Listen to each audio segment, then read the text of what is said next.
आम्ही सगळे फॅमिली सेटवरती असायचो. सगळ्यात महत्त्वाचा माझा बॅकबोन जो आहे, तो माझा लहान भाऊ आहे विकास. तो नसता तर मात्र सिनेमा नसताच झाला. म्हणजे पहिल्याच दिवशी चहा पाजायला, नाश्ता द्यायला पण लोकांकडे पैसे अरे नव्हते. देवा. ज्यावेळेस कळलं की नॅशनल आणि मी त्यावेळेस बाईक चालवत होतो, गाडी साईडला घेतली आणि मी रडलो तिथं. त्याच्यामध्ये त्याच्या सुरुवातीचे काही सीन पायामध्ये चप्पल नसायची आणि ते तुडवत असताना त्याचे पाय भाजायचे.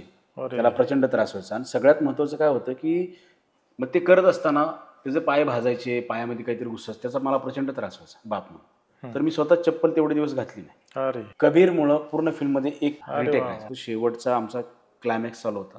त्याच्यामध्ये पाऊस होता आणि तो प्रचंड आजारी पडला. म्हणजे त्याला उभंही राहता येत नाही आणि त्याला मी प्रत्येक टेक झाला किंवा डॉक्टरने सांगितल्याप्रमाणे ते प्रत्येक वेळेस त्याला मी ते औषध पाजायचो आणि टेक घ्यायचो आणि तो एकदम असा थंडीमुळे थरथर उडायचा. शेवटचे 3 दिवस कंटिन्यू भिजत होता की आज जर शूटिंग थांबवलं आम्ही, त्याच्या पुढे जिप्सी कधी होणारच नव्हतं.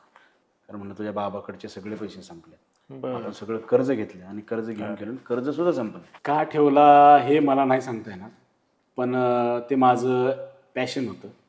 मला फिल्म काही करून मला पहिले पडद्यावरती फेस्टिवलला फिल्म बघायची. नमस्कार मित्रांनो, ऐकारेमध्ये आपल्या सगळ्यांचं स्वागत आहे. पाठीमागच्या एपिसोडमध्ये आपण भेटलेलो एका बालकलाकाराला, नॅशनल अवॉर्ड विजेता कबीर खंदारे. आज या एपिसोडमध्ये आपण भेटतोय या कबीरच्या पाठीमागे उभा असणाऱ्या एका मोठ्या कलाकाराला, त्याच्या वडिलांना, शशी खंदारे यांना, जो फक्त या मुलाचा बाबा नाही आहे तर या चित्रपटाचाही बाबा आहे. उत्कृष्ट लेखक, दिग्दर्शक म्हणून महाराष्ट्र शासनाने आत्ता नुकत्याच झालेल्या राज्य पुरस्कारामध्ये याचा गौरव केलेला आहे. 1, 2, 3 नव्हे तर तब्बल 8 चित्रपट पुरस्कार मिळवून हा अवलिया आपल्या भेटीला आलेला आहे. शशीदा, तुझं स्वागत आहे. थँक्यू. आणि सगळ्यात महत्त्वाचं, तुझं खूप खूप अभिनंदन. थँक्यू. एवढं मोठं यश मिळवलंस. तर आपण सुरुवात करूया तुझ्या लहानपणापासून. तुझं लहानपण नक्की कसं होतं आणि त्यानंतर तू या चित्रपट क्षेत्राकडे कसा आलास? नमस्कार. सोलापूर जिल्ह्यातला माझा जन्म आहे. सोलापूर जिल्ह्यामध्ये मोहोळ तालुक्यामध्ये यावली नावाचं माझं एक छोटंसं गाव आहे. त्या गावामध्ये मी इयत्ता 10वीपर्यंत शाळेला होतो. तर शाळेमध्ये असताना अगदीच म्हणजे तसं पाहिलं तर कलेचं वातावरण आमच्या घरामध्येच आहे. ओके. माझे आईचे काका हे तमाशामध्ये सोंगाड्याचं काम करायचे. ओके, म्हणजे लोककलेचा वारसा आहे अगोदरपासून. हां. त्याच्यानंतर माझी आजी, वडिलांची आई, जी माझी सख्खी आजी, तीही कोणाची ॲक्टिंग म्हणजे अगदी नक्कल आहे ना, कोणाची तुम्ही जरी भेटलात तर 2 मिनिटांमध्ये तुम्ही कसं बोलता, चालता सगळं ती कळतं. त्याच्यानंतर माझे वडील आहेत, ते छान कविता लिहितात. असं आमच्या घरात वातावरण होतं कवितेचं, पण तसं स्टेज कोणाला मिळालं नाही. ओके, म्हणजे लोककलेचा वारसा होताच आणि त्यात तुझंही लिखाण चांगलं हो होतं. हो. पण त्यामुळे असा एक कुठलं ट्रिगर पॉईंट कुठला की ज्याने तू ठरवलं की नाही, मला दिग्दर्शक व्हायचंच आहे? हां, तर त्याच्यामध्ये असं झालं की 10वीपर्यंत तर गावाकडे असताना मला असं डिरेक्टर व्हावं असं काही माझ्या डोक्यात नव्हतं. तोपर्यंत मी कविता लिहित होतो, स्टोऱ्या लिहित होतो, कथा लिहित होतो. येस. त्याच्यानंतर मी स्वतः मिमिक्री करायचो त्यावेळेस आणि म्हणजे ॲक्टिंगही करायचो मी. म्हणजे मला आठवतं की पहिल्यांदा स्टेज जे मिळालं मला, म्हणजे किंवा मी स्टेजवरती होतो ते पहिल्यांदा पहिलीच्या वर्गामध्ये असताना बालकवींची एक कविता होती, छोटेसे बहीण भाऊ. तर ती कविता मी अभिनय स्टेजवरती शाळेमध्ये करून दाखवली. त्याच्यानंतर मग मी ते हे करत असताना मग 10वीपर्यंत आमचं हेच होतं, म्हणजे गावाकडे तसं स्टेज नाही मिळत. तर मग मला एक आठवण सांगावी वाटते की मी 7वी 8वीपासून 10वीपर्यंत आमच्या शाळेमध्ये गॅदरिंग व्हावून प्रयत्न करत होतो. हां, पण ते इतकं कोणाला काही इंटरेस्ट नव्हता त्यावेळेस आणि तेवढं काय कलेबद्दल कोणाला एवढी आस्था नव्हती किंवा आस्था होती पण तसं वातावरण नव्हतं किंवा व्यासपीठ उपलब्ध होत नव्हते. तर ते नाही झालं. मग मी आमच्या शाळेमध्ये ट्राय करत होतो, पण ते झालं नाही. पण मी 10वी झाल्यानंतर मी पुण्यामध्ये आलो 10वी नंतर. त्याच्यानंतर 2 वर्षानंतर गॅदरिंग झालं. तर असं होतं सगळं. त्याच्यानंतर मग मी पुण्यात आलो. मग पुण्यात असताना पण मग मला पहिल्यांदा कळलं की अरे नाटकाचे ग्रुप्स असतात, मग ग्रुप आपण जॉईन करावं. आणि मग मी सुदर्शन रंगमंचाला मी पहिल्यांदा जॉईन झालो. तिथं मी सकाळी कॉलेज करायचो, 10पर्यंतच करायचो. 11-12पर्यंत कॉलेज होतं, पण मी 10पर्यंत कॉलेज करायचो. त्याच्यानंतर मी जॉबला जायचो, मी जॉब करायचो. आणि संध्याकाळी 7 वाजता वगैरे जॉब सुटायचा. त्याच्यानंतर मी फ्रेश व्हायचो आणि 8 वाजता मी सुदर्शनला जायचो. असं मी संध्याकाळी 12-1 वाजेपर्यंत सुदर्शनला असं करायचं. त्याच्यानंतर मग मी आमचा एक दुसरा कामाक्षी नाट्य संस्था नावाचा एक ग्रुप आमचा म्हणजे मी जॉईन केला. आणि तिथं मग मी पुढचे 7-8 वर्ष 2010 पर्यंत मी थिएटर केलं. ते थिएटर करत असतानाच मग मी वाचन पण करत होतो. मला आवडत होतं वाचन. ते करत असताना मग माझ्या लक्षात आलं, मी त्यावेळेस नाटक म्हणजे ॲक्टिंग करायचो. पण ॲक्टिंग करत असताना माझ्या तोपर्यंत लक्षात आलं होतं की अरे मला ॲक्टिंगपेक्षा ना डिरेक्शन आणि रायटिंगमध्ये जास्त इंटरेस्ट. म्हणजे फिल्म मेकर व्हायच्या अगोदर या व्यतिरिक्त दुसरी कामही काही चालू होती साईड बाय साईड की पूर्ण वेळ फिल्म मेकर? नाही. मी 2010 पर्यंत मी जॉब करत होतो. मी बरेच जॉब केले. ते जॉब करत असताना आत्ता सांगितल्याप्रमाणे की मी सकाळी 10 पर्यंत कॉलेज करायचो. त्याच्यानंतर मी जॉब करायचो. संध्याकाळी 7 पर्यंत असायचा जॉब. 7-8 वाजेपर्यंत वेगवेगळ्या ठिकाणी केलं, वेगवेगळ्या कंपन्यांमध्ये. आणि त्याच्यानंतर मी थिएटर करायचो. बरं. आता सगळ्यात महत्त्वाचं की आपण मोठ्या मुद्द्याकडे येऊ. तुला आत्ताच पुरस्कार मिळाला त्या जिप्सी या चित्रपटाविषयी, की याची जिप्सीची कथा नक्की कशी निवडली किंवा थोडक्यात तू मांडू शकतो काय त्याविषयी? हो, नक्कीच.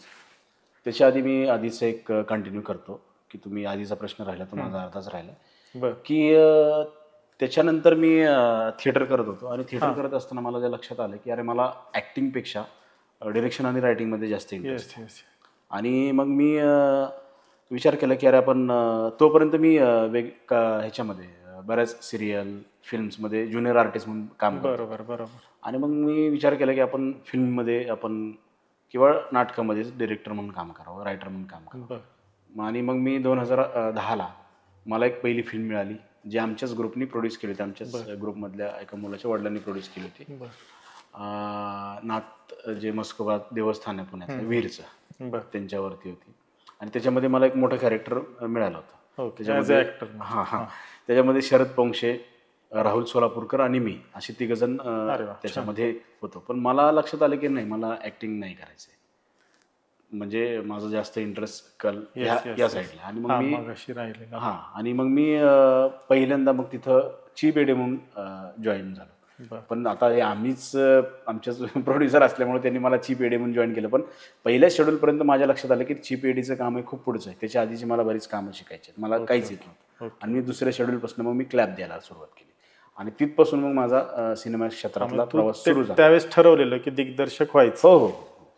आणि मग मी तिथून क्लॅपवर पासून पुढे मग बरेच जवळजवळ 12 वर्ष मी असिस्टंटशिप केली, बऱ्याच सिनेमांना असोसिएटपर्यंत काम केलं. त्याच्यानंतर मग मी पहिली फिल्म केली. म्हणजे क्लॅपर ते एक राज्य पुरस्कार मिळवणारा दिग्दर्शक पर्यंत तू प्रवास केला. छान, खूप प्रेरणादायी हे. थँक्यू. आणि आपण परत येऊ मूळ मुद्द्याकडे की आपलं जिप्सीची कथा काय होती आणि तू तीच कथा का निवडली? महत्वाचं माझं तसं खूप दिवसांपासून मला फिल्म करायची चालू होतं, पण निर्माता काही मला मिळत नव्हता. त्याच्या आधी मी एक पण विषय सेमच होते, सामाजिक विषय होते आणि शिक्षण हे मध्यवर्ती त्याच्यामधली भूमिका होती, प्लॉट होता दोन्हीच्या आधी स्क्रिप्टमधला. तर त्याच्या जिप्सीच्या आधी मी 2 स्टोऱ्या लिहिल्या होत्या, त्याच्यावरती स्क्रिप्ट लिहिले होते आणि मी प्रोड्युसर शोधत होतो. म्हणजे जवळजवळ 6-7 वर्ष मी त्या 2 गोष्टींसाठी प्रोड्युसर शोधला.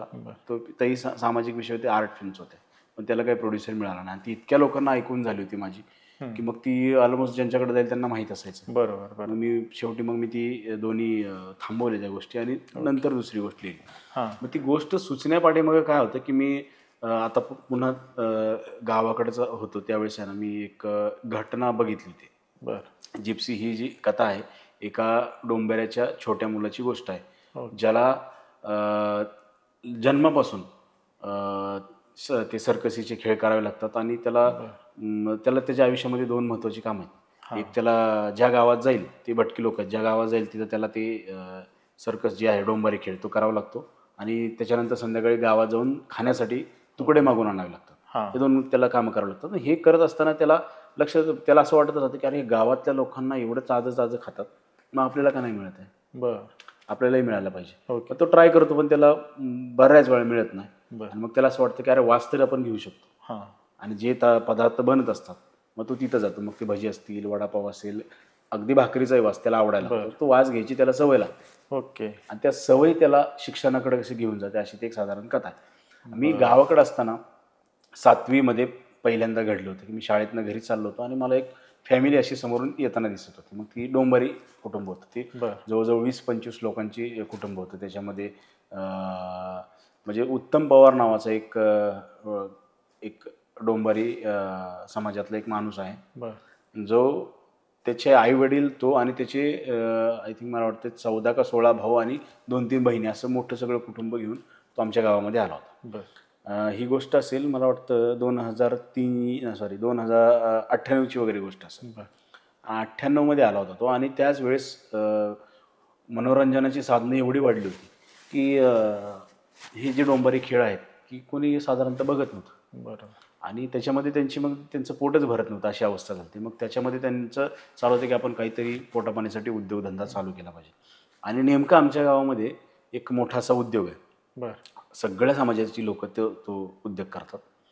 आणि ते तिथं आमच्या गावामध्ये मग त्यांना ते काम मिळालं आणि पैसे मिळायला लागले त्यांना. आणि त्यांच्या लक्षात आलं की अरे, आपण खेळ करून हे डोंबारी जेवढे मिळत नाही तेवढे आपल्याला इथं काम करून मिळतात पैसे.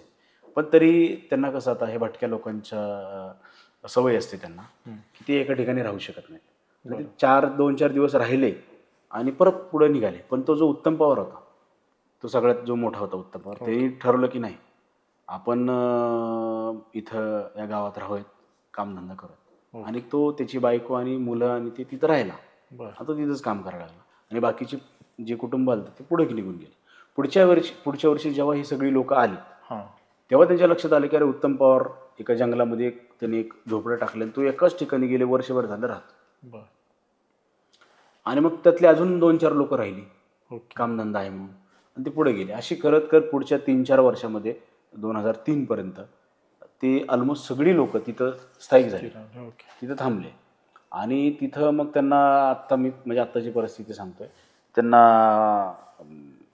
आपल्या काय म्हणतात ग्रामपंचायतकडून त्यांना घरकुल योजनेतनं घरं मिळाली, त्यांचं आधार कार्ड आहे, त्यांना रेशन कार्ड मिळालं. आणि सगळ्यात महत्त्वाचं म्हणजे तो उत्तम पवारचा जो मुलगा आहे, मुलगा आणि मुलगी 9वीपर्यंत शाळा शिकले. म्हणजे मुलगा तर मला आठवतं 9वीपर्यंत तो शाळेत गेला. तर ही घटना मला फार आवडली होती की अरे, एखादा माणूस भटक्या समाजातला असो किंवा कुठलाही, त्यांना जर स्थिर झाला तर त्याच्या आयुष्यामध्ये एवढ्या घटना म्हणजे एवढे पॉझिटिव्ह बदल घडू शकतात. म्हणजे सत्य घटनेवरच तू बनवलेस. तर घटना म्हणजे फक्त हा इव्हेंट होता, मग त्याच्यावरती मी काल्पनिक गोष्ट लिहिली. जिप्सीची गोष्ट वेगळी आणि ही घटना वेगळी. पण एक मोठा सामाजिक प्रश्न मांडलायस. सामाजिक प्रश्न या मराठी चित्रपटातून मांडताना तुला निर्माता, सहनिर्माता किंवा काही गोष्टी मिळवताना बऱ्याच अडचणी आल्या असतील. कारण एक आर्ट फिल्म असेल. माझ्यासाठी सगळ्यात मोठा टास्क हाच होता, प्रोड्युसर मिळवणं.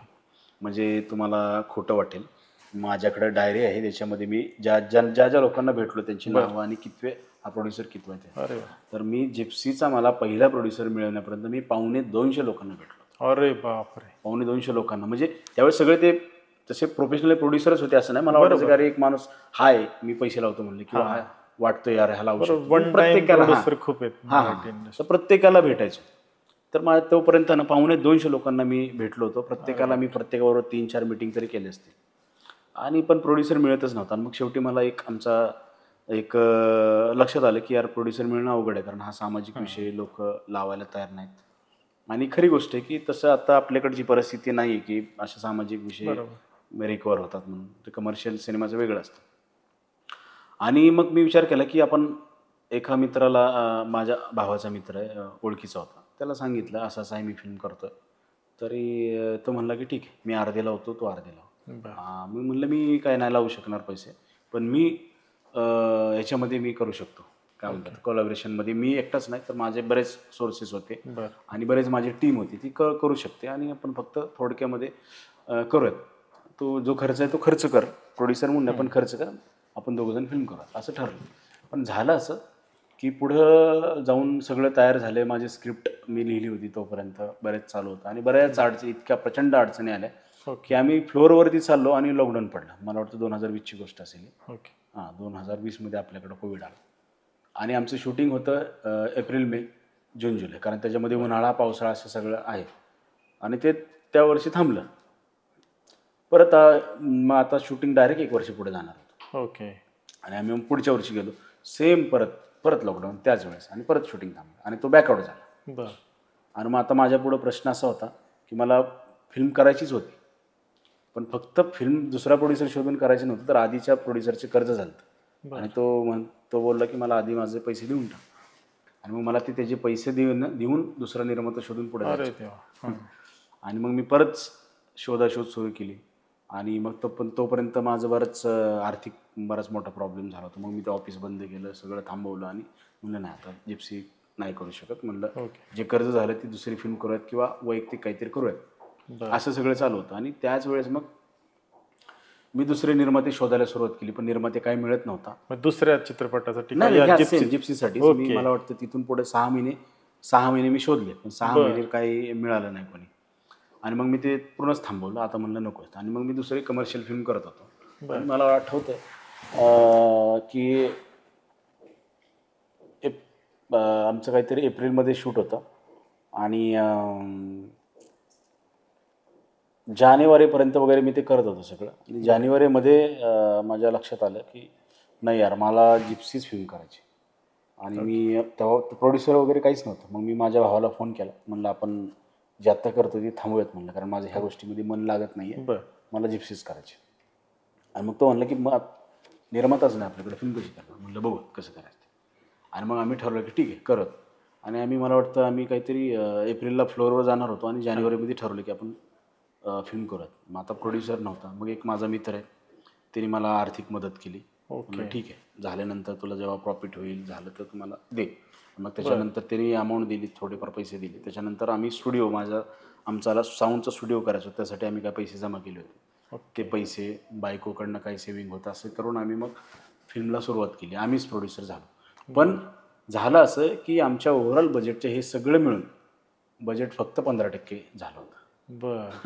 मग पुढे जाऊन मला फायनान्स घ्यावा लागला, काही वैयक्तिक कर्ज घ्यावे लागले, काही मित्र आहेत क्रेडिट ठेवावं लागलं. आणि सगळ्यात महत्त्वाचं माझी एवढी चांगली लोक होती माझ्याबरोबर, जे आत्तापर्यंत जे आहेत लोक माझ्याबरोबर आहेत त्यांनी सांगितलं की नको, आम्हाला पैसे नको, जेव्हा फिल्म रिलीज होईल तुला प्रॉफिट झाला तर आम्हाला दे, फक्त आता आमच्या असिस्टंटचे पैसे दे आणि जे खर्च आहे असा खर्च दे. असं मिळून मग आम्ही ते सुरुवात केली फिल्मला. आणि अशा प्रकारे आम्ही प्रोड्युसर. तुझा चित्रपट तयार होऊ नये अशीच सिच्युएशन बऱ्यापैकी होती, तरी तू पूर्ण केला आणि राज्य पुरस्कारापर्यंत पोहोचला. अरे वा, व्हेरी नाईस. तेवढंच फक्त सुरू झाली, एवढं झाले होतं असं नाही. तिथून खरा मोठा टास्क सुरू झाला आणि बऱ्याच अडचणी आल्या. आमचं 1 वर्षभर लांबलं.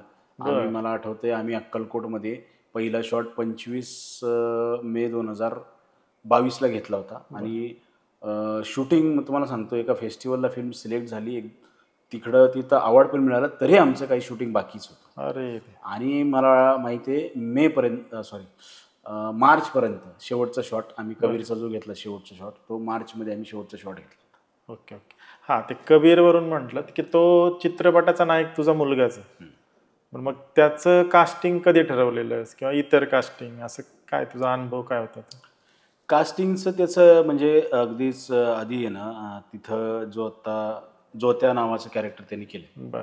जोत्या म्हणजे महात्मा ज्योतिराव फुले यांच्या नावावरून ते नाव घेतलेलं. अरे. हां. तर तिथं मुलगी होती. तर ती मुलगी होती आणि ती सावित्रीबाई फुलेंच्या नावावरून तिचं नाव ठेवलं होतं. पण झालं असं की 2020 आणि 2021मध्ये नाही, कास्टिंग तिचं आय थिंक 21 आणि 22ला होतं. आपल्याकडं कोविड-20ला आला ना. हां, तर 20-21ला दोन्ही वर्ष आम्ही फ्लोअरवरती आता सांगितल्याप्रमाणे जायचं ट्राय केलं आणि गेलोच नाही. तर त्या 2 वर्षामध्ये आता तिच्यामध्ये ते डोंबारी असल्यामुळं काही सर्कसचे खेळ पण होते. तिची बॉडीला लवचिक असायला पाहिजे, त्याच्यासाठी आम्ही तिचे जिम्नॅस्टिकचा क्लास लावला होता. आणि त्याच्यामध्ये बाकी तिच्या पण घरच्यांमुळं काही गोष्टी एक्स्ट्रा केल्या त्यांनी. तिची एकदम हाईट खूप वाढली शूटिंगच्या दरम्यान.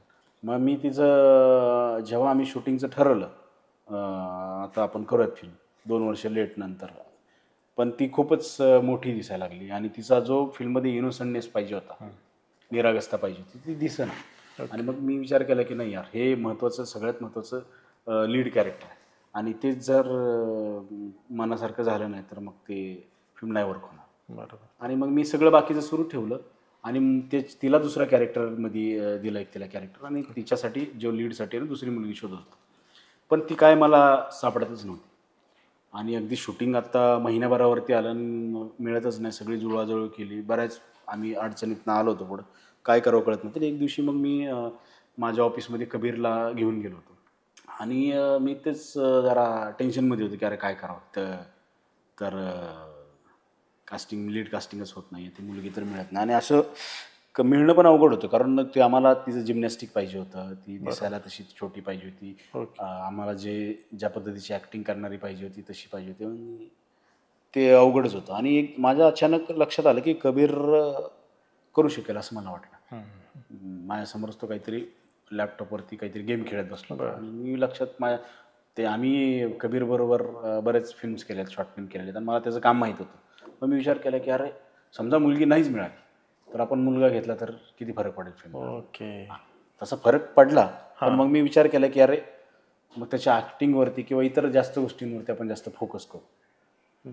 आणि मग त्याला कॉस्ट्युम मेकअप करून बघितला, तर मला वाटलं की त्यार तो आहे, त्या गोष्टी ज्या आहेत ते जाऊ शकतो. हा बाबा आणि डिरेक्टर एकत्र प्रवास करताना काय अडचणी जाणवल्या? हो हो, खूप खूप. म्हणजे कसं असतं की डिरेक्टर म्हणून तुम्हाला फ्री माइंड पाहिजे असतं काम करताना.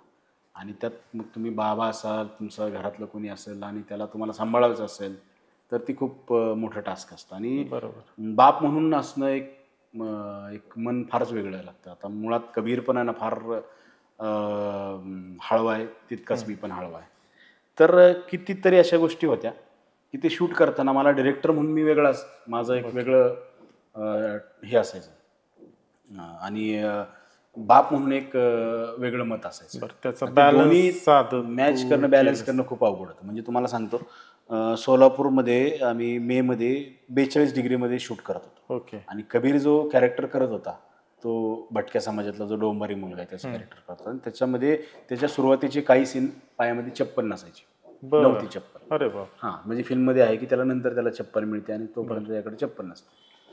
आणि ती चप्पल नव्हती, आणि मग त्याच्यात चप्पल नसताना त्या उन्हामध्ये सोलापूरमध्ये डांबरी रस्ते, कुसळं, जंगलं, पायवाटा, असे सगळे ते त्याला तुडवत जायचं होतं. आणि ते तुडवत असताना त्याचे पाय भाजायचे, त्याला प्रचंड त्रास व्हायचा. आणि सगळ्यात महत्त्वाचं काय होतं की ते ज्या समाजातनं आलाय, तर त्या लोकांना पायात काठा घुसला तरी ते लक्ष देत नाहीत, कुसळ घुसलं ते बघतच नाही, त्यांच्या चेहऱ्यावरची रेष सुद्धा हलत नाही. बरोबर. आणि ते कबीरला दिसणं गरजेचं होतं. मग ते चालत असताना त्याचे पाय जरी भाजले तरी चेहऱ्यावरती नाही दिसलं पाहिजे. ते त्यांनी फार कमाल केलं, तुम्ही फिल्म बघितल्यानंतर लक्षात येईल.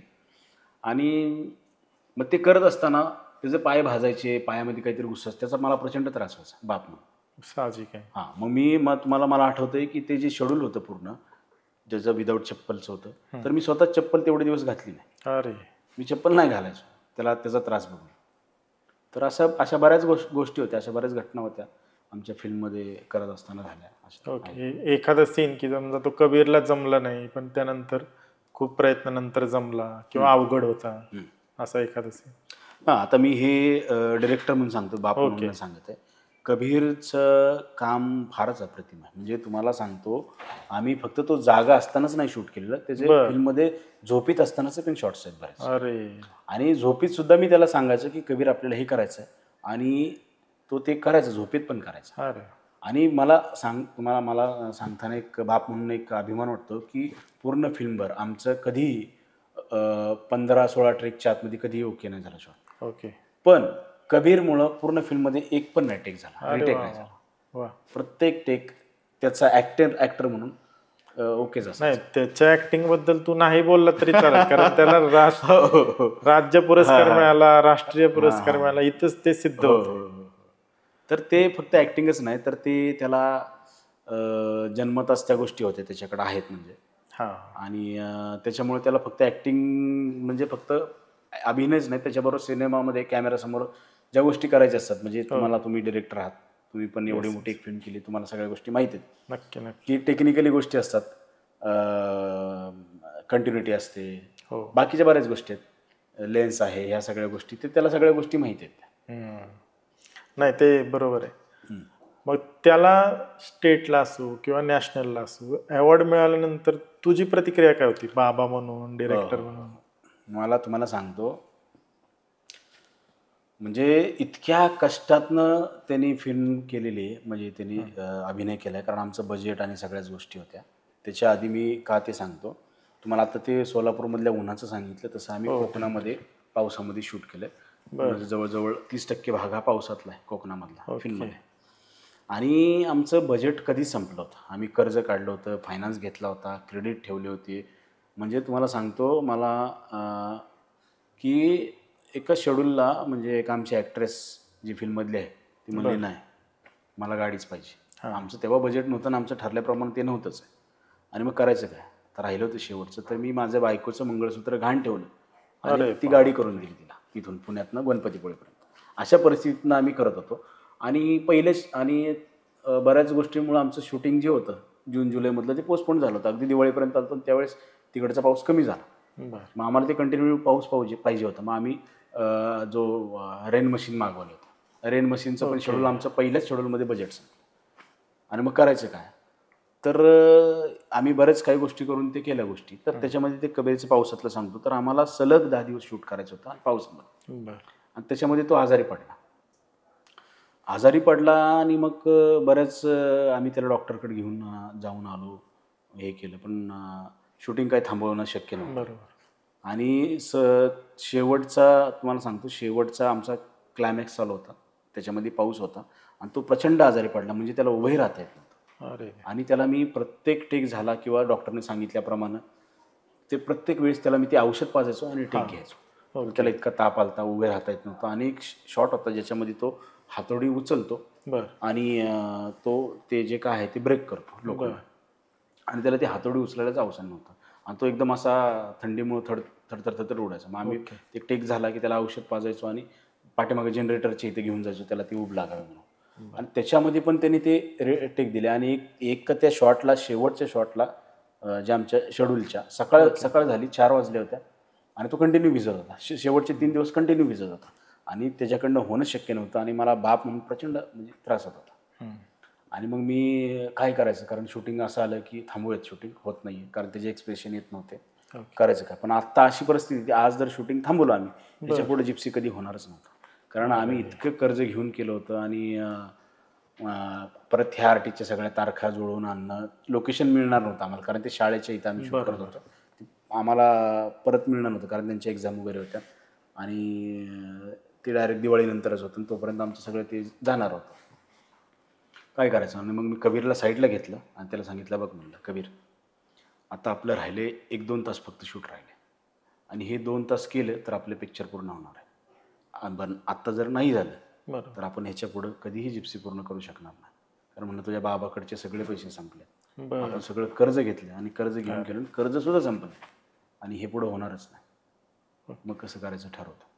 तो इतका रडला, मला मिठी मारली, 10-15 मिनिट थांबला आणि म्हणला करूयात बाबा. अरे वा. आणि तो उभा राहिला आणि आम्ही त्या पावसामध्ये शूटिंग सकाळपर्यंत कंप्लीट केलं आणि अशा पद्धतीनं फिल्म कंप्लीट झाली. आता तुम्ही जो मुद्दा बोलला होता आवडबद्दल, तर इतक्या कष्टातनं आला होता.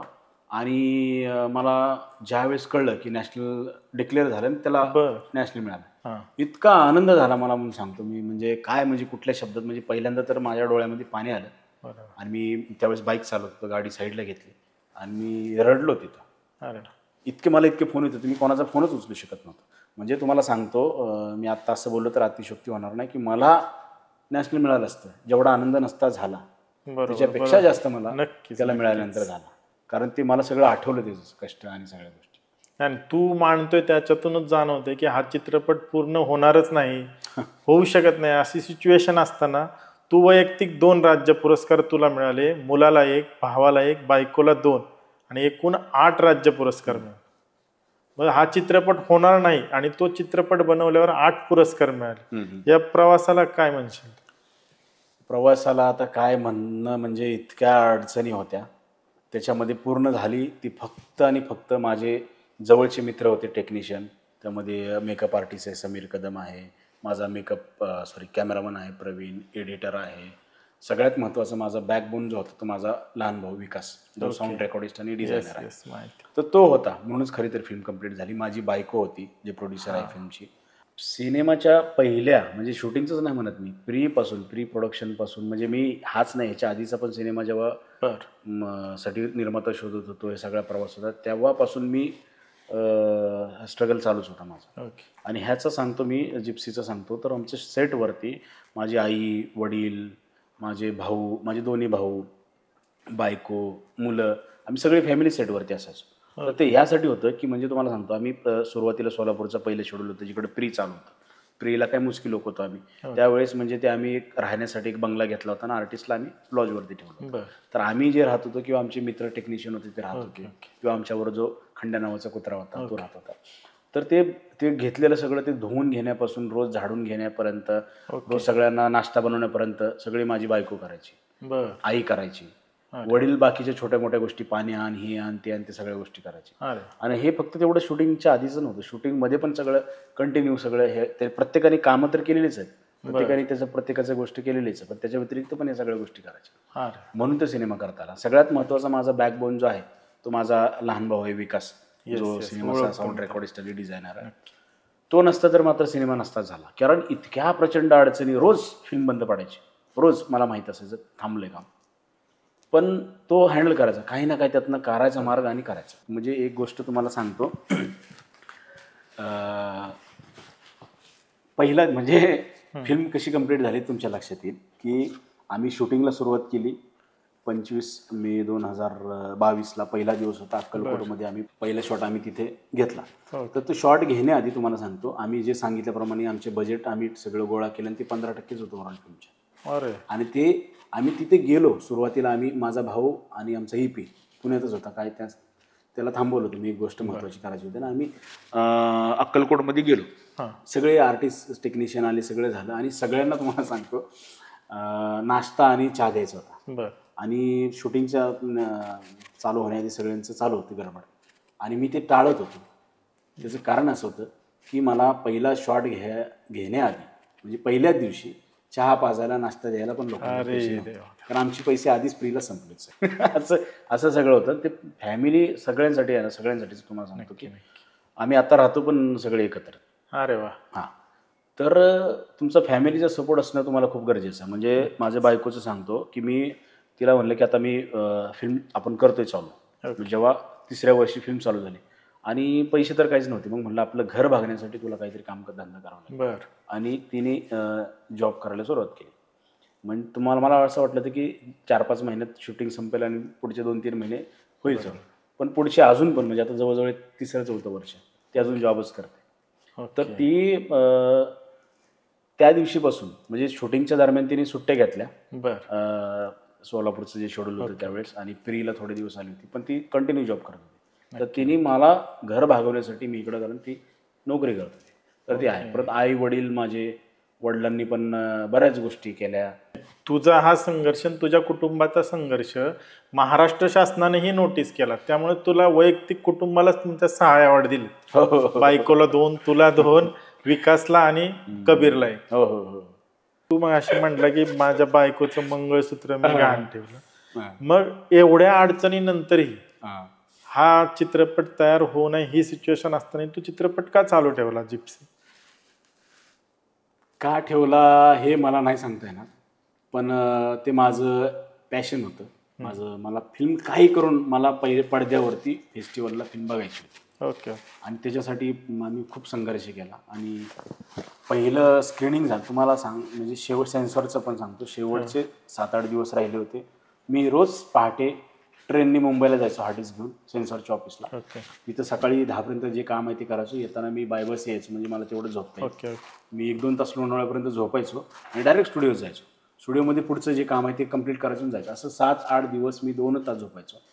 ते सगळं करून सेन्सॉर झाली. त्याच्यानंतर मग पुणे इंटरनॅशनल फिल्म फेस्टिवलला ती पहिल्यांदा स्क्रीन झाली आणि असा तिथून प्रवास सुरू झाला. मग पुढे मग महाराष्ट्र गव्हर्नमेंटने तिला जे कान्स फेस्टिवल आहे, कान्स इंटरनॅशनल फेस्टिवल, त्याच्या अंतर्गत कान्स बाजार येतं, तिकडेच सिलेक्ट होती.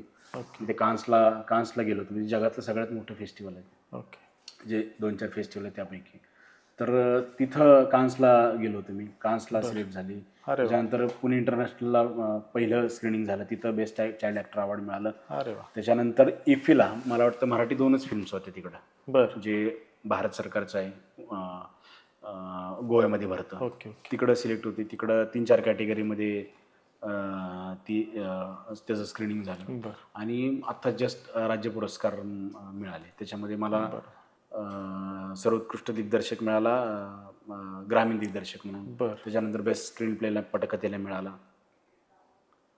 आणि दुसरं महत्त्वाचं मला तू ज्या हा समस्या मांडतोयस की आता सिनेमा हा प्रचंड नॉन प्रेडिक्टेबल आहे त्या अर्थाने, आणि त्यात हे मराठी सिनेमा तर अजून जास्त. मग मी तुला तेच प्रश्न कंटिन्यू कर म्हणतोय की तुझ्या जिप्सीच्या अनुभवावरून त्या अर्थाने एक नवोदित दिग्दर्शक म्हण किंवा एक राज्य पुरस्कार मिळवलेला दिग्दर्शक म्हणून, तर तुला याच्यावर काय मांडायचं मत? मराठी सिनेमा प्रचंड नॉन प्रेडिक्टेबल आहे. हां, ते आहेच आहे. आणि ते शेवटी व्यावसायिक गणित आहे.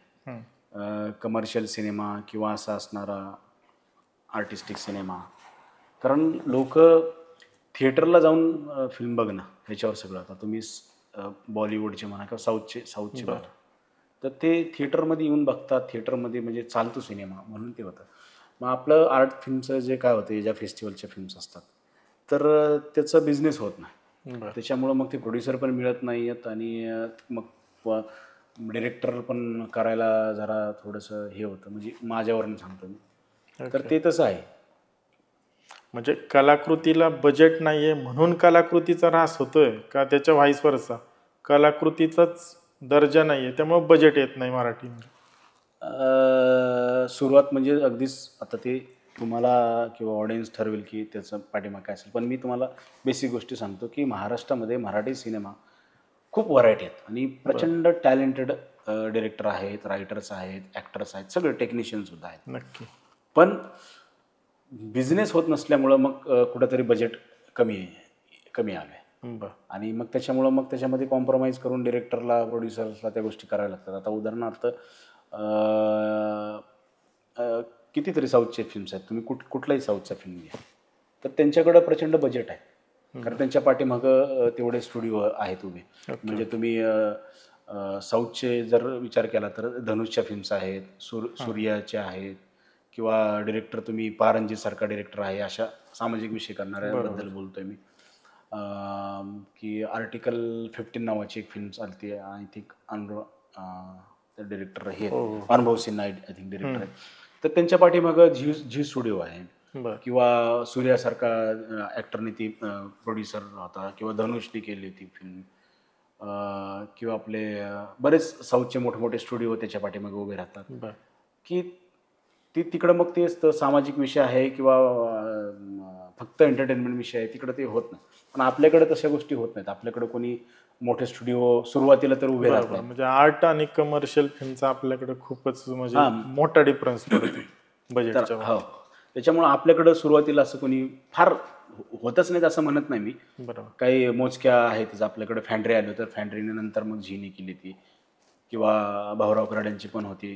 एक यांचं नाव मी विसरलो, मराठीतलेच एक हाऊस हिंदीमधले एक मोठे आर्ट डिरेक्टर आहेत, त्यांनी ती प्रेझेंट केली. तर ते होतं नंतर, पण सुरुवातीपासून असं कोणी आपल्याकडे उभं राहत नाही. ओके. म्हणजे फिल्म मेकिंगसाठी फिक्स बजेट नाही सांगू शकत आपण, असा एक थंब रूल नाहीच आहे, आणि अनेक खर्च असे सब्जेक्टिव्ह आहेत. पण तरीही एखाद्या नवोदित फिल्म मेकरला असा एखादा राज्य पुरस्कार मिळवणारी फिल्म बनवायची, तर नक्की काय हवंय त्याला?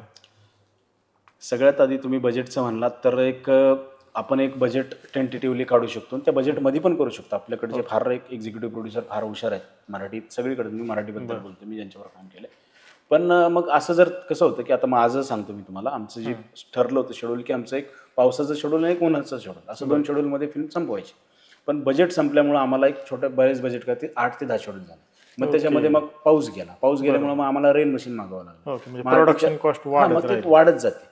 मग तुमच्याकडे जर ठरवलेलं बजेट असेल आणि तर मग तुम्ही त्या बजेटमध्ये करू शकता, 19-20 थोडंफार होऊ शकतं. पण ते नसेल तर मग तुम्हाला ह्या गोष्टी बऱ्याच अशा वाढतं बजेट, आणि मग पुढं मग होतं ते. आणि दुसरा प्रश्न होता की तुम्ही तर असं कुठलं माप नाही की बाबा तुम्ही अशी फिल्म केली तर मग तुम्हाला राज्य पुरस्कार मिळेल, तुम्हाला, राष्ट्रीय पुरस्कार मिळेल. पण माझं मत असं आहे की प्रामाणिकपणे केलं तर होतं जे मी केलं आणि तिथपर्यंत आम्ही पोहोचलो. आम्हाला राज्य पुरस्कारापर्यंत पोहोचलो, नॅशनलपर्यंत, राष्ट्रीय पुरस्कारापर्यंत पोहोचलो. तर आहे तसं ती गोष्ट. बरं. आणि आता सगळ्यात महत्त्वाचं की तुझी जिप्सी आता तू रिलीज करण्याचं तुझं चालू आहे, तर या मराठी चित्रपटांमध्ये रिलीजचा काय संघर्ष आहे नक्की? संघर्ष म्हणाल तर तो रिलीजचा फार ते वेगळाच टास्क आहे.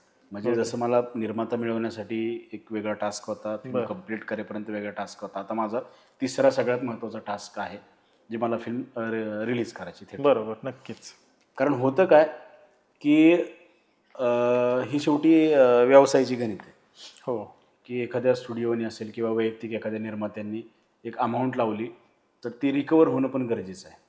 नक्कीच. तर अशा फेस्टिवलच्या सिनेमाला आपल्याकडचा ऑडियन्स मोस्टली जात नाही थिएटरला, त्याच्यामुळे ती रिकवर होत नाही. मग त्याचा परिणाम OTT वरती पण होतो. आणि मराठीचे बरेच OTT बोटावर मोजण्यासारखे OTT चॅनल बजेट रिकव्हरी खूप मोठा ते मराठी सिनेमा घेतात. त्याच्यामुळं रिलीज करणंच खूप जरा अवघडच गोष्ट आहे. माझं चालू आहे प्रयत्न. आता मी बऱ्याच स्टुडिओ बरोबर चालू आहे, काही वैयक्तिक प्रोड्युसर बरोबर चालू आहे. फक्त अशी वेळ येऊ नये जसं की मला प्रोड्युसर नाही मिळाला, मला करावी लागली तशी मलाच रिलीज करायला मिळतो. नाही होईल. मग तेच मला म्हणायचं होतं की हा चित्रपट का करायचा तू ठरवलेलं, कारण आता या ज्या समस्या मांडतात त्या अर्थाने आर्ट फिल्म रिलीज करायला अजून जास्त त्रास होईल. हो. तरीही तू हा विषय घेऊन हाच निवडला का? म्हणजे इतर काही कमर्शियल कॉन्सेप्ट असतात. कसं आहे की आपण माणूस म्हणून, समाज म्हणून समाजाचं काहीतरी देणं लागतं. नक्की. आणि मी बरेच सामाजिक विषय म्हणजे सामाजिक ह्या स्तरातून गेलेलो आहे. माझं अर्धा आत्तापर्यंतचं आयुष्य गावाकडे गेलेलं आहे. त्याच्यानंतर मी पुण्यात आलो. तर मला जास्त गावाकडच्या जास्त गोष्टी मी फार जन्मापासून बघितलेल्या आहेत. तर बरेच विषमता आहे, बऱ्याच प्रॉब्लेम्स आहेत, बऱ्याच आहेत गोष्टी ज्या गोष्टीवरती आपण माणूस म्हणून काहीतरी देणं लागतो ते आपण केलं पाहिजे. मग आता माझ्या हातामध्ये जे शस्त्र आहे की मी डिरेक्टर म्हणून काम करतो, रायटर म्हणून काम करतो. तर मला वाटलं की आपण एंटरटेनमेंट तर बरेच जण करतात किंवा आपण पण कदाचित पुढे जाऊन करू, पण त्याच्या आधी आपण काहीतरी एक सामाजिक विषय घेतला पाहिजे, सामाजिक विषयावरती फिल्म केली, समाजाला काहीतरी देणं आहे लागतं, ज्याच्या प्रश्नावरती नक्की काहीतरी वाचा तरी फुटली पाहिजे. नक्की. त्याच्यामुळे मग मी तो डोंबारी समाजाचा तो विषय निवडला आणि त्याच्यावर फिल्म करायचं ठरवलं. आणि जिप्सी नंतर काय ठरवलं आता? हां, जिप्सी नंतर आता बरेच आहेत पाईपलाईनमध्ये गोष्टी. तर आता एक कमर्शियल सिनेमा आहे, त्याचं माझं लिखाण चालू आहे. आणि जिप्सीच्या रिलीज नंतर ते आम्ही फ्लोअरवरती जाऊच ते शूटिंग. आणि पर्टिक्युलर असं कबीरसाठी काय प्लॅन केलास? कबीरसाठी खरं तर मी आधी प्लॅन केला होता की आता जिप्सी नंतर त्यासाठी करू, पण त्याला नॅशनल मिळाल्यानंतर बरेच त्याला कामं मिळायला लागली आणि स्टेट पण मिळालं. त्याच्यानंतर बरीच कामं मिळतात आणि चांगले चांगले त्याला ऑफर येतात. मग मी विचार केला की नको, आता आपण आपल्याला जिथपर्यंत न्यायचं होतं, करायचं होतं ते आपण केले. आता आपण डिरेक्टर म्हणून आपल्याला जे ठरवलं ते करूयात. म्हणून मी कबीरपासून बाजूला आलो. इवन मी एक फिल्म करत होतो कबीरला घेऊन, तर ती पण फिल्म मी एका दुसऱ्या डिरेक्टरला दिली आणि मला जी करायची होत्या बाकीच्या फिल्म्स मी आता करायला लागलो. तुझा एकंदर प्रवास पाहता तो अनेकांना मोटिवेट करू शकतो. म्हणजे फक्त फिल्म मेकर्स नाही तर इतरांनाही आपल्या आपल्या आयुष्यात काही स्वप्न पण. तर एक ओव्हरऑल तुझ्या जर्नीचा तुला काय वाटतं मेसेज द्यावा असतो? जर्नीचा मेसेज म्हणाल तर खरं सांगा तर मी इतका मोठा नाही, मी कोणाला मेसेज द्यावा वगैरे, पण मी माझा अनुभव सांगतो. मला असं वाटतं की तुमचे जर प्रयत्न प्रामाणिक असतील आणि तुमच्याकडं संयम असेल, चिकाटी असेल, तुमच्याकडं लढण्याची वृत्ती असेल तर तुम्ही ठरवलेल्या गोष्टीपर्यंत पोहोचू शकता. जे मी जे अनुभवले आता जिप्सीच्या ह्याच्यामध्ये, तर आम्हाला खूप अडचणी आल्या. म्हणजे असं नव्हतं की फक्त बजेट नाही आहे आणि वातावरण म्हणजे लोकेशन्सचे प्रॉब्लेम्स हे असतात ज्या त्या, तर असे गोष्टी पण बऱ्याच होत्या ज्या आता मी तुम्हाला नाही सांगू शकत याच्यासमोर, की अशी काही लोक पण होती की फिल्म होऊच नाही म्हणून त्यांचे प्रयत्न चालू होते. तर त्या लोकांना पण घेऊन सिनेमा करायचा होता मला. कारण का की त्याच्यामध्ये IRTs होते आमचे, त्याचं शूट झालं होतं, त्यांना काढून मला चालणार नव्हतं. तर त्यांना घेऊन शेवटपर्यंत, म्हणजे तुम्हाला सांगतो, माझा डिरेक्टर म्हणून, बाप म्हणून, प्रोड्युसर म्हणून वेगळा स्ट्रगल होता, पण सिनेमा कम्प्लीट करण्यासाठीचा एक वेगळा माझ्यासाठी टास्क होता. हां, नक्कीच नक्कीच. तर तुम्ही ते प्रामाणिकपणे केलं तर तुम्ही तिथपर्यंत पोहोचता 100%. हा माझा अनुभव आहे, मी एवढं सांगू शकतो. बरोबर. तेच मला सांग, तुझा प्रवासाचा आता कळाला, पण एक तुझ्या व्यक्तिमत्वाची एक सुनक कळावी प्रेक्षकांना म्हणून सांग. तू त्या आपल्या कबीरला कास्टिंग केलंस आणि त्यानंतर त्या कॅरेक्टरचं नाव महात्मा ज्योतिराव फुल्यांवरून ज्योत्या ठेवलं. मग सेम तू कबीरचं नाव ठेवताना तुझा काय होता थॉट? तसं ते कबीर हे जे नाव आहे हां, तर ते संत कबीर त्यांच्या नावावरून आलेलं आहे. बरं. तर मला जरा थोडंसं सामाजिक विषयाची म्हणजे एक आस्था आहे. त्याच्यामुळं मी बरेच म्हणजे ह्या गोष्टी करत असतो. त्याच्यामधलाच तो एक छोटासा भाग आहे की त्याचं नाव मी कबीर ठेवलं. ओके. ठीक आहे. तुझ्याशी बोलून खरंच मज्जा आली. आम्हालाही अनेक गोष्टी शिकता आल्या, नवीन फिल्म मेकरलाही अनेक गोष्टी कळतील. तू वेळ दिला त्याबद्दल धन्यवाद. आयकारी टीमतर्फे तुला भविष्यासाठी खूप खूप शुभेच्छा आणि परत एकदा खूप खूप आभार. थँक्यू. सगळ्यात आधी मी आयकारे या पॉडकास्ट चॅनलचा खूप आभारी आहे की त्यांनी मला इथं व्यासपीठ मिळवून दिलं. माझ्या जे विचार आहेत ते मांडता आले. त्याचबरोबर कबीरलाही बोलवलं, त्याबद्दल खूप खूप धन्यवाद. आणि मला एक ऑडियन्सला फक्त एक गोष्ट विनंती आहे की आपली मराठी भाषा इतकी समृद्ध भाषा आहे. या भाषेमध्ये साहित्य आहे, नाटक आहे, वेगवेगळे कितीतरी कला आहेत. नक्कीच. आणि प्रत्येक मराठी माणूस ह्यांना सपोर्ट करत असतो. तर मला फक्त एक खंत आहे की जसे आपण साऊथमध्येच मोस्टली जास्त घडतं की प्रत्येक माणूस म्हणजे ऑलमोस्ट थिएटरमध्ये जाऊन सिनेमा बघतो. त्याच्यामुळे साऊथ इंडस्ट्री अगदी म्हणजे तळागाळातून इतक्या वरच्या लेवलला आली आज. तर आपले मराठीसुद्धा सिनेमा क्षेत्र तितकं जाऊ शकतं जर मराठी माणूस थिएटरमध्ये येऊन सिनेमा बघितला तर. आता ह्याच्यामध्ये घडतं काय की बऱ्याच वेळा मराठीमध्ये पण होतं, पण ते होतं की फक्त कमर्शियल सिनेमा पुरतं घडतं. तर मला असं वाटतं की असे पण जे आमच्यासारखे जे होतकरू डिरेक्टर आहेत ज्यांनी असे काहीतरी सामाजिक विषय मांडलेत तर त्यांचेही सिनेमे तुम्ही येऊन बघा. म्हणजे मी तुम्हाला सांगतो की इतक्या कष्टातून कर्ज घेऊन फिल्म केलेली आहे, तर हे थिएटरमध्ये नाही चालले तर माझ्यासारखं डिरेक्टर पुन्हा असं सिनेमा करण्याचं धाडस करणार नाही. बरं, हे मी कर्ज घेतलं म्हणून नाही म्हणत आहे की आपण मराठी की 2 पावलं पुढे गेलं पाहिजे आणखी. म्हणजे मी खूप छोटा आहे की ही गोष्ट सांगण्या इतका मोठा नाही आहे, पण माझी एक विनंती आहे की थिएटरमध्ये आता लवकरच येत्या 2-3 महिन्यामध्ये जिप्सी हा चित्रपट रिलीज होणार आहे. तर तुम्ही थिएटरमध्ये येऊन तो बघावा, कारण तुम्हाला तो आवडेल 100%. नक्की. तर एवढं बोलेल. थँक्यू. ड्रीम क्रिएशन स्टुडिओ यांच्यातर्फे तुम्हाला एक गिफ्ट देण्यात येणार आहे. ड्रीम क्रिएशन स्टुडिओ हा एक नामवंत स्टुडिओ आहे. आर्किटेक्चरल मॉडेल आणि मिनिएचर बनवणारी एक मोठी कंपनी आहे. तर त्यांच्या वतीने हे गिफ्ट देण्यात येत आहे तुम्हाला. थँक्यू. मित्रांनो, आज आपण भेटलो एका कलाकाराला जो एक उत्तम लेखक आहे, दिग्दर्शक आहे. सगळ्यात महत्त्वाचं तो एक चांगला माणूस आहे. प्रचंड मेहनत, सकारात्मक वृत्ती आणि आशावादी वृत्तीने त्याने एक प्रचंड अशक्य असे स्वप्न पूर्ण केलं. त्याच्या या प्रवासातून निश्चितच अनेक लोकांना प्रेरणा मिळू शकते. त्याचा हा प्रवास आपल्याला सांगतो की स्वप्न बघा आणि त्यासाठी प्रचंड मेहनत घ्या आणि लढा. त्याच्या या प्रवासात प्रकर्षाने जाणवलं ती म्हणजे त्याच्या कुटुंबाची ताकद, मेहनत एकत्र आल्यावर अशक्य गोष्टी कशा साध्य होऊ शकतात. शशिदाचा हा प्रवास आपल्या सगळ्यांना सांगून जातो की स्वप्न पहा, खूप मोठं स्वप्न पहा, परंतु त्यासाठी लागणारी मेहनत घ्या, शिस्त पाळा आणि कधीही हार मानू नका. आपण पुन्हा भेटूया नवीन भागात, नवीन आवाजाला, कारण प्रत्येक आवाज एक गोष्ट असतो. तुमच्या हृदयाचा ठाव घेणारा आवाज घेऊन नक्कीच येतोय. तोपर्यंत लाईक करा, कमेंट करा, शेअर करा. आयकारे, आपला आवाज, आपला विचार. आणि हो, सबस्क्राईब करा आणि आमच्या सोबत राहा. तोपर्यंत जय शिवराय.